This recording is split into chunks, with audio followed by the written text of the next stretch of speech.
The largest nuclear power plant in Europe is now in Russian hands. Europe exhaled when the International Atomic Energy Agency reported that the fire at the plant on Thursday night caused by Russian shelling was extinguished, that its 6 reactors were intact, and that there was no release of radioactive material from the plant. But while the prospect of nuclear meltdown has receded for now, Russian President Vladimir Putin's nuclear blackmail of Ukraine and the West continues.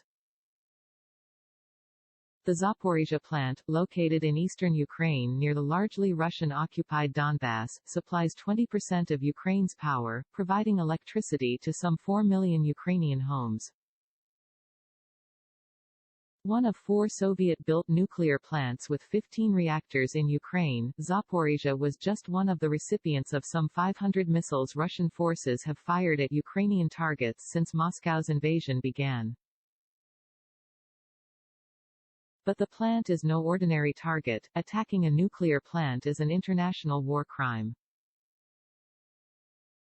And it will be added to the growing list of such crimes perpetrated by Russia's president for which he may one day be held accountable when his aggression against Ukraine ends. Had the fire spread and containment of the radioactive material failed, the spread of radioactivity throughout Europe could have made the 1986 accident at Chernobyl pale by comparison. This is terrorism, said Joseph Cirincione, the former head of the Ploughshares Fund, which focuses on nuclear nonproliferation and conflict resolution. While the goal of Putin's attack on the plant is unclear, Cirincione said that Russia may have seized the plant to cut off electricity to Ukrainians to force them to surrender, literally, to freeze Ukraine. If that is so, the attack on Zaporizhzhia may not be the only such assault on a nuclear facility.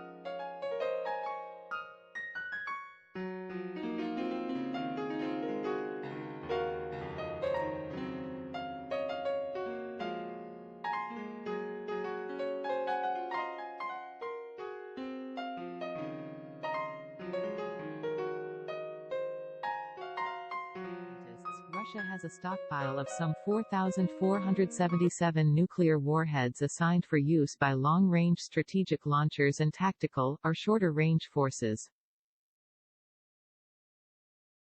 Putin has warned anyone who intervenes that they would suffer consequences as you have never before experienced in your history.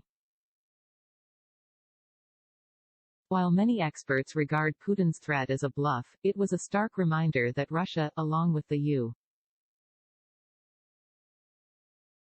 France, Britain, and Pakistan, not to mention North Korea, have not ruled out using nuclear weapons first in a conflict. And some analysts warn that Putin's threat to escalate in such a reckless way cannot easily be dismissed given his past conduct. Every time you think, no, he wouldn't, would he? Well, yes, he would, said Fiona Hill, a former senior official at the U.S. National Security Council and specialist in Russian and European affairs. In an interview with Politico, Hill, who has worked in both Democratic and Republican administrations and has published a biography of Putin, cautioned that it would be dangerous for the U.S. to disregard Putin's threat. The thing about Putin is, she said, if he has an instrument, he wants to use it. It's not that we should be intimidated and scared, she added. We have to prepare for those contingencies and figure out what is it that we're going to do to head them off.